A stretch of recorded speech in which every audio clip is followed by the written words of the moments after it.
I'm pretty vicious in here, aren't I?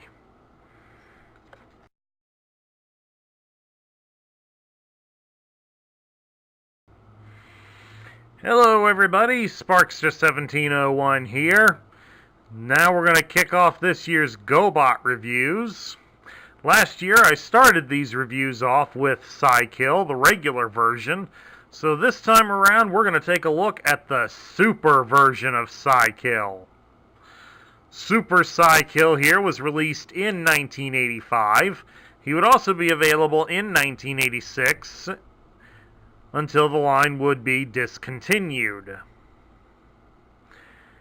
Now, Psykill was done as a super form in his original Japanese release, so Tonka decided to bring him over here as well, and they specially commissioned Bandai to make a Leader 1 so that the two sides would be equal in having their leader supersized.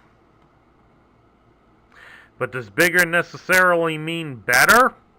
Well, we're going to find out about that. Of course, before we do, and I do want to stress this is not a paid advertisement, what Psykill was looking at there, something relatively new to the comic book shelves.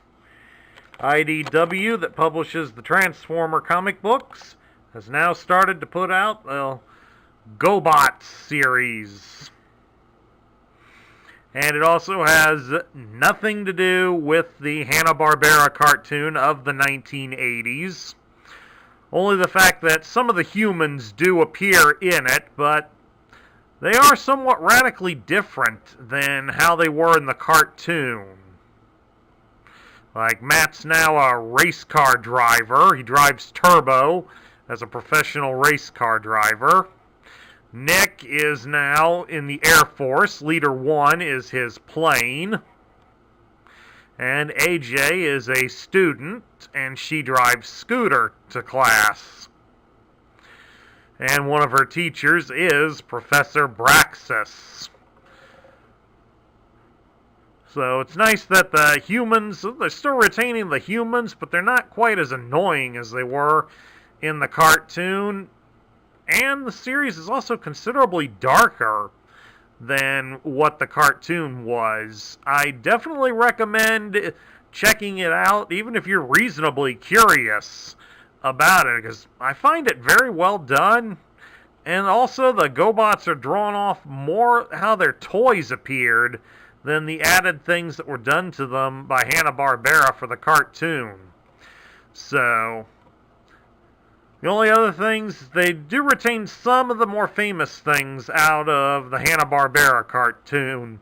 Like, while they use the original car for Crasher, they still depict her as female, despite the original intent by Tonka was to have Crasher as a male. So, it's nice they carried that over. And there are some that do appear in here under their original prototype names. Like Tux, who was recently reviewed here on this channel. He appears in the comic, but he's called Stretch, like his original name was. So, definitely go find that at your local comic book store and check it out. Anyway, let's take a look again at Psykill here, the super version. His articulation is a little bit better than his smaller counterpart. He can rotate his arm at the shoulder all the way, and it ratchets. Okay, that one doesn't make noise, but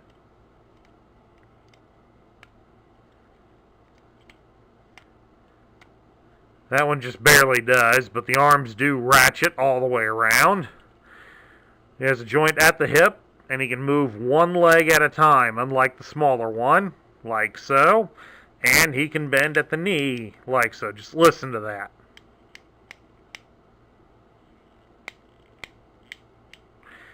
Beautiful sound. Beautiful sound from a 30-plus-year-old toy. Beautiful. Of course, something else to point out. Right up here, the upper body. This is metal. This is solid metal up here. Well, it's hollow, but this is metal. You don't get that in modern toys anymore, but there's metal here in Cykill. There's metal body, and there's rubber tires. You don't get that in these modern toys. So, Cykill here was built to last. Unfortunately, the way he's designed, he doesn't get to have the wheels on the shoulder, which sucks. But the next part of him that really sucks is his conversion. And let me go into that. To convert him into his alternate mode, we got to bring his arms up like so, since that's how they'd go in. Now reach behind him here, and we got to pull out the engine block a bit. Then we got to rotate it. But to be able to fully rotate it, we've got to push an arm in, and then bring the body around, bring the engine around. Then we got to pull the arm back out again. That's part of the reason why it sucks, but we'll cover that later. Anyway, push the engine back down against the body. Shift the front wheel so some of this black plastic rests against his face. Then we can bring out the wheel and then kind of adjust it to fit into one of the armholes. And then get the other arm down, and it's secured. Then down here at his back, down here at his legs, bend them at the knee, and then sling them down at the hip over the back wheel area. And then we just fold the back wheel out and into at his feet. And there is Cykill's alternate mode, his ever-famous motorcycle mode. And it still looks pretty impressive. And how does he roll? Fair.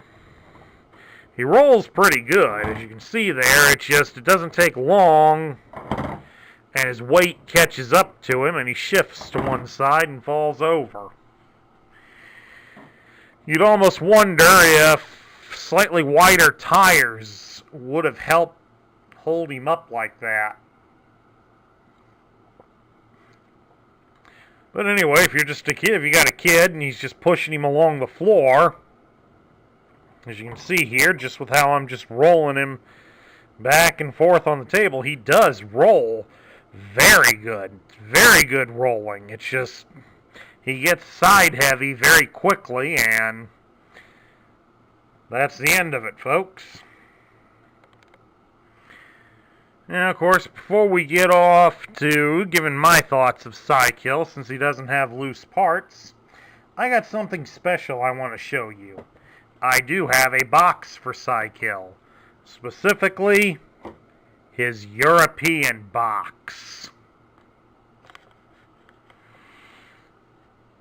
This is the box that he would have been issued in Europe, because it has the Robo Machine name at the top. That's how they were labeled in Europe, in addition to GoBots.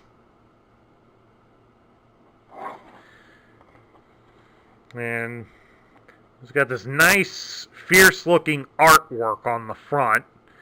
And this is a little bit better than the American one, because the American one just basically has him standing somewhat like this, looking off to the side, some desert wilderness or something. This at least looks like he is the invader from Mars or something.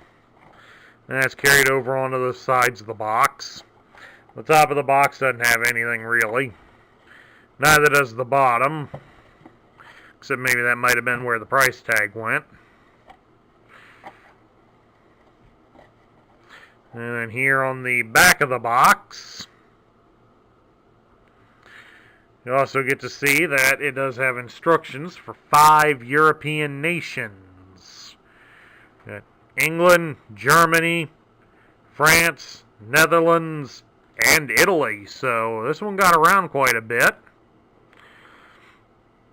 And of course we got pictures for some of the other guys that were available. We got the Command Center and of course Zod. Both of which feature some different paint schemes.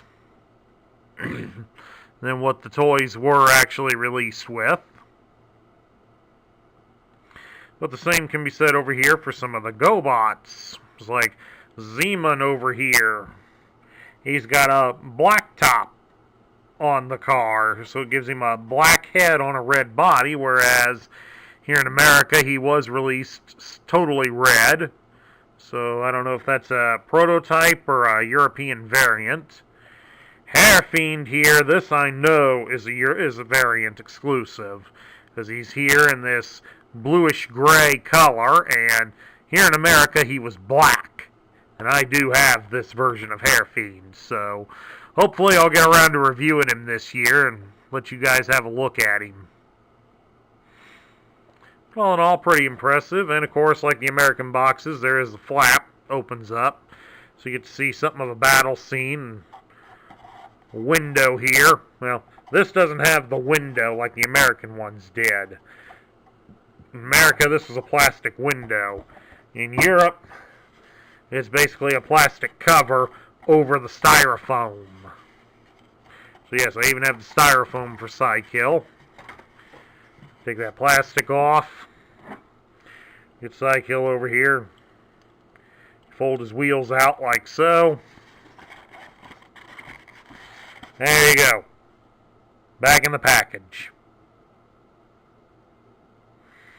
Beautiful thing. Don't ask me if this is the right Psykill to go with that box. I sincerely doubt it, because I had this Psykill for a good while before I bought the box. I'm not exactly sure where I got this Psykill, but I do remember I bought the box off of eBay.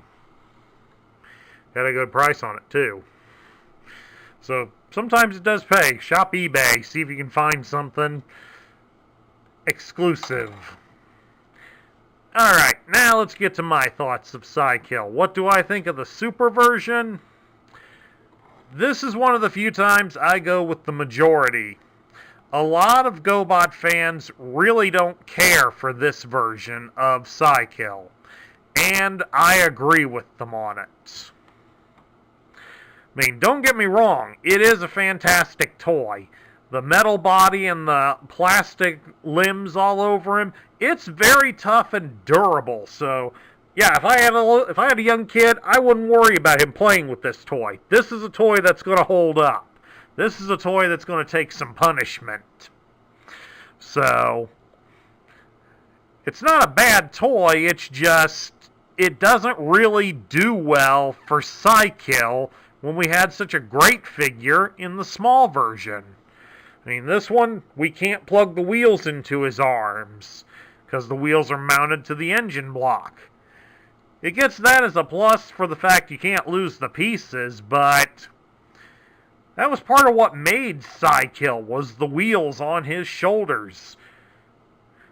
As we've seen in one of the feature-length episodes that they did, Psykill could use them as an impromptu weapon. I mean, heck, if you were looking there at the comic book, Psykill uses it as a weapon in gladiator combat. So, that's something that's sorely missing on this toy. The conversion method is also one that's not great. I don't mind the fact that they store the engine and the wheels on his backside, but the engine should come out a few more millimeters, and then it would be able to clear the arms without you having to push one in. I know that's a minor gripe, but still, it leaves you to wonder, couldn't he have been better designed so that it would easily clear the arm without having to put it in and then take it out again just to get everything aligned? Just seems like a wasted step there.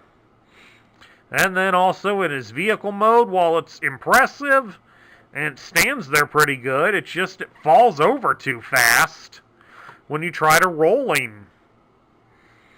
So, all in all, those hurt him a lot, but since I do like the toughness of him, I'm going to put this toy in the middle tier. As, like I said, it's not really a bad toy, it's just, it could have been done a little bit better. And for those of us that were fans of all the GoBot media back then, this just kind of seems like a step backwards instead of forwards like many of the other Super GoBots are that were remakes of smaller characters. This one just doesn't seem to hit the mark.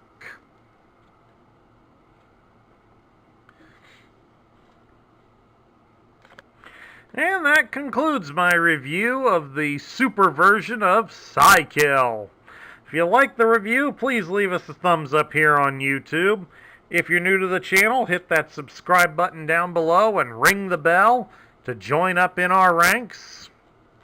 Please also consider sharing your thoughts of Psykill in the comments section down below. This is Sparkster1701 saying I will catch you all later.